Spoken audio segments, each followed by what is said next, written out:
বন্ধুরা কেমন আছো তোমরা সবাই? আশা করি তোমরা সবাই খুব ভালো আছো। আমি শাশ্বতী, তোমাদের সবাইকে আমার ব্লগে স্বাগত। তো প্রথমে আজকে ভেবেছিলাম যে চিকেনের যে ভর্তা রেসিপিটা আমি একসাথেই দেব, কিন্তু আজকে আমি আমার কথা মানে আমি চিকেন ভর্তা রেসিপিটা একদম আলাদাভাবেই দিচ্ছি। তোমরা অবশ্যই চিকেন ভর্তার রেসিপিটা দেখে নাও এবং দেখে নিয়ে তোমরা অবশ্যই বাড়িতে ট্রাই করো। আর কেমন লাগলো আমাকে কিন্তু অবশ্যই কমেন্ট করে জানিও। যদি ভালো লাগে তাহলে অবশ্যই একটা করে লাইক করে দেবে আর বন্ধুদের সাথে শেয়ার করবে। আর আমি চিকেন ভর্তাতে সব কিছুই দিয়েছি, শুধু আমি ফ্রেশ ক্রিমটা পাইনি। আমি এখানে নৈহাটির অনেক দোকানেই খুঁজেছিলাম, কিন্তু কোথাও ফ্রেশ ক্রিমটা পাওয়া যায়নি, সেই জন্য ওটা আমি দিইনি।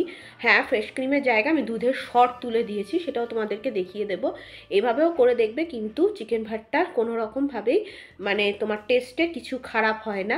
অবশ্যই কিন্তু একবার ট্রাই করে দেখবে। এবং আমি এই চিকেন ভর্তার রেসিপিটা একদম ইন্ডিভিজুয়ালভাবে দিচ্ছি, তোমরা অবশ্যই দেখে নাও যে কেমন লাগলো। আর আমি বড় ভিডিওর সাথে চিকেনের আর একটা রেসিপি আছে, ওই রেসিপিটা আমি তোমাদের সবার সাথে শেয়ার করবো, কিন্তু ভর্তার রেসিপিটা আমি একদম আলাদাভাবে দিচ্ছি, যাতে ভিডিওটাও কিন্তু ছোট থাকবে আর ভালো থাকবে। তো চলো এবার চিকেন ভর্তার রেসিপিটা তোমাদেরকে দেখিয়ে দিচ্ছি। দেখো বন্ধুরা, এখানে আমি 250 গ্রাম চিকেনকে সেদ্ধ হতে দেবো, মিনিট 4-5 মতো সেদ্ধ হলেই হয়ে যাবে। আর তারপরে চিকেনের টুকরোগুলোকে তুলে নেব। আর এই স্টকটা কিন্তু রেখে দিতে হবে, মানে চিকেন সেদ্ধ করা জলটা, এটা কিন্তু পরবর্তীকালে আমাদের কাজে লাগবে। তো এখানে দেখো আমি মোটামুটি 250 থেকে 300 গ্রাম মতো চিকেন নিয়েছি, এটা সেদ্ধ হয়ে যাক। তারপরে দেখো বন্ধুরা, এই যে চিকেনের টুকরোগুলো সেদ্ধ হয়ে গেছে, এগুলো এবার আমি তুলে নিয়েছি। তোমরা এগুলো স্পুন দিয়ে বা হাত দিয়ে কুচি কুচি করে কেটে নেবে ঠান্ডা হয়ে যাওয়ার পর। তো আমি হাত দিয়েই কেটে নিয়েছি। দেখো ঠিক এরকম সাদা হয়ে গেছে, মানে চিকেনগুলো কিন্তু একদম সেদ্ধ হয়ে গেছে। এবার চলো বন্ধুরা, কড়াইয়ের মধ্যে দেখো আমি কি করেছি। কড়াইয়ের মধ্যে কিন্তু আমি সাদা তেল দিয়েছি, তোমরা কিন্তু সর্ষের তেলেও করতে পারো, কিন্তু সাদা তেলে করলে কিন্তু রান্নাটা বেশি ভালো হবে। সেই জন্য আমি এখানে সাদা তেল দিয়েছি। আর তার মধ্যে একটু গোটা জিরে দিয়ে দিলাম। গোটা জিরে আর সাদা তেলটা যখন গরম হয়ে যাবে, তখন এখানে আমি দুখানা মিডিয়াম পেঁয়াজ মানে আর কি বেটে রেখেছি। তোমরা একটা বড় পেঁয়াজও কিন্তু বেটে রাখতে পারো। ওই পেঁয়াজ বাটাটা আমি এখানে দিয়ে দেবো। দিয়ে মোটামুটি 4-5 মিনিট, ওই 2-3 মিনিট মতো একটু নাড়িয়ে নেবে। নিয়ে কিন্তু এখানে আদা রসুন বাটা দিয়ে দেবে। আমি এখানে কেনা আদা রসুন বাটা দিচ্ছি, তোমরা কিন্তু এমনিও বাটা দিতে পারো। এই দেখো আদা রসুন বাটাটা একটু বেশি করে দেবে, কারণ চিকেন রান্না করতে গেলে তো আদা রসুন বাটাটা বেশি হলে ভালো লাগে। তারপর দেখো আদা রসুন বাটার সাথে আমি কিন্তু একটা কাঁচা লঙ্কা কুচি করে দিয়েছি, তোমরা কিন্তু কাঁচা লঙ্কা বেটেও দিতে পারো, যে যেমন ঝাল খাও সেরকম কিন্তু দেবে। দিয়ে মিনিট 4-5 আবার নাড়িয়ে নেওয়ার পর এ দেখো এখানে একটা মিডিয়াম সাইজের টমেটো নিয়েছি, সেটাও কিন্তু এখানে আমি দিয়ে দেবো। দিয়ে এবার সমস্তগুলোকে কিন্তু আমি 5-6 মিনিট ধরে ভালো করে কিন্তু মিশিয়ে নেব, যতক্ষণ না পেঁয়াজ আদা রসুন টমেটো এগুলো সমস্ত কিছু ভালোভাবে মিশে যাচ্ছে এবং আদা রসুনের কাঁচা কাঁচা গন্ধটা চলে যাচ্ছে, ততক্ষণ কিন্তু মিনিট 4-5 ধরে কিন্তু খুব ভালো করে কিন্তু মিশিয়ে নিতে হবে। এই দেখো, ঠিক আছে, এভাবে কিন্তু ভালো করে মিশিয়ে নিলাম। এবার দেখো মিনিট 4-5 মেশানো হয়ে গেছে। এবার এখানে আমি ছোট চামচে 1 চামচ হলুদ, 1 চামচ কাশ্মীরি লঙ্কার গুঁড়ো, আর একটু 2 চামচই দিলাম, একটু বেশি করে দিলাম। আর দিচ্ছি দেখো ধনে গুঁড়ো, আর ধনে গুঁড়ো 2 চামচ, আর জিরে গুঁড়ো দেবো 1 চামচ। ধনে গুঁড়ো পরিমাণ কিন্তু জিরে গুঁড়োর থেকে বেশি দেবে। দেওয়ার পর এখানে আমি দিয়ে দেবো হচ্ছে স্বাদ মতো নুন। তোমরাও কিন্তু নুনটা এখনো দিতে পারো বা পরেও দিতে পারো, আমি এখনই দিচ্ছি। দিয়ে এগুলোর সাথে আবার মিনিট 5-6 কিন্তু খুব ভালো করে মিশিয়ে নিতে হবে, যতক্ষণ না তেল ছেড়ে যাচ্ছে ততক্ষণ। আর ভালো করে কিন্তু কষিয়ে কষিয়ে রান্না করতে হবে।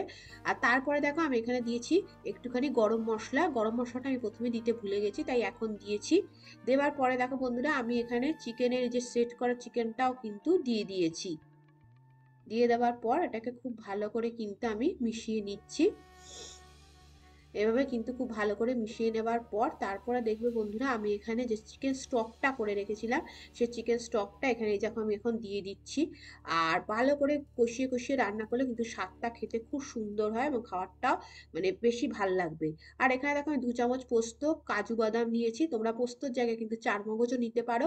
আর নেবে হচ্ছে 2 চামচ টক দইকে খুব ভালো করে ফেটিয়ে নেবে, সেই টক দইটা নিয়ে মিক্সিতে একটা ভালো করে কিন্তু পেস্ট তৈরি করে নেবে। এই দেখো এই পেস্টটা তৈরি করে নিয়েছি, এবার এটা আমি এখানে রেখে দিয়েছি। এবার চিকেনের সাথে যে জল দিয়ে এটাকে 2-3 মিনিট মতো হয়ে যাওয়ার পর আমি এই দেখো ওই পেস্টটা কিন্তু এখানে দিয়ে দেবো।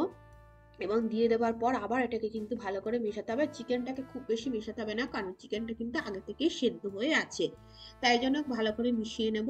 আর এই সময় কিন্তু তোমরা ফেস ক্রিমটা দেবে। যেহেতু আমি ফেস ক্রিমটা পাইনি, আমি এখানে দুধের শটটা আর দেখো একটুখানি চিনি দিয়ে দিলাম। তোমরা কিন্তু চিনিটা দিতেও পারো, নাও দিতে পারো। আর আমি দুধের স্বর ফেটিয়ে নিয়ে দিয়েছি। তোমরা যদি ফেস ক্রিম পাও, ফেস ক্রিম দিলে কিন্তু সব থেকে বেশি ভালো লাগবে খেতে। তো দুধের স্বর দেওয়াতেও কিন্তু ভালো লেগেছে।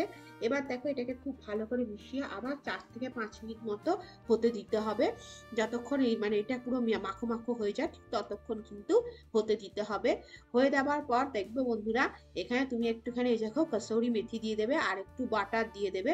দিয়ে কিন্তু এটা আবার মিশিয়ে নেবে 4-5 মিনিট মতো। আর তার মধ্যে কিন্তু একটা সেদ্ধ করে ডিম সেদ্ধ করে নেবে। সেই ডিমটাকে কিন্তু ছাড়িয়ে রাখবে। রেখে কিন্তু সেই ডিমটাকে কিন্তু এর ওপর দিয়ে এরকম করে কুচি কুচি করে মিশিয়ে দেবে। মিশিয়ে একদম মাখিয়ে মিনিট 2-3 মিনিট মতো মাখিয়ে বন্ধ করে দেবে। দেখবে হেভি লাগে কিন্তু চিকেন ভর্তাটা খেতে। অবশ্যই এভাবে একবার চিকেন ভর্তা বাড়িতে ট্রাই করো, দেখবে দারুণ লাগে খেতে। এরকম ভাবে মিশিয়ে নিচ্ছে, ব্যাস চিকেন ভর্তা কিন্তু আমাদের একদম রেডি হয়ে যাবে। এই দেখো, দেখেছো, দেখো কি সুন্দর লাগছে কালারটা, আর একদম সমস্ত কিছু একদম খুব সুন্দর হয়েছে। ব্যাস এবারে কিন্তু চিকেন ভাতটা একদম রেডি। এটা তোমরা গরম গরম রুটি, নান, রুমালি রুটি সবকিছুর সাথেই কিন্তু পরিবেশন করতে পারো। দেখো এটা কত সুন্দর দেখতে হয়েছে, দেখো ভীষণ ভাল লাগছে দেখতে, দেখেছো? হ্যাঁ বন্ধুরা, তোমাদের সবাইকে দেখিয়ে দিলাম যে কেমন করে চিকেন ভর্তাটা বানিয়েছি। যদি ভালো লাগে তাহলে অবশ্যই লাইক কমেন্ট শেয়ার করো। আর নতুন হলে আমার চ্যানেলটিকে সাবস্ক্রাইব করে আমার পাশে থেকো। তোমাদের সবার সাথে আবার নতুন কোনো ভিডিওতে দেখাবে। ততদিন বন্ধুরা খুব খুব খুব ভালো থেকো।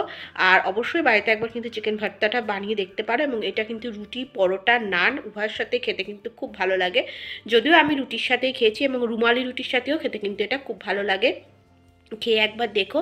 এবং চিকেন ভর্তার যে রেসিপিটি, এটা কিন্তু অতি সহজে খুব তাড়াতাড়ি চটজলদি তোমরা বাড়িতে করে ফেলতে পারবে। সেই জন্যই বারবার বলছি অবশ্যই কিন্তু একবার চিকেন ভর্তার রেসিপিটা বাড়িতে ট্রাই করে দেখতে পারো। তাহলে চলো চিকেন ভর্তার রেসিপিটা দেখে নাও। দেখে নিয়ে আমাকে অবশ্যই কিন্তু জানিও।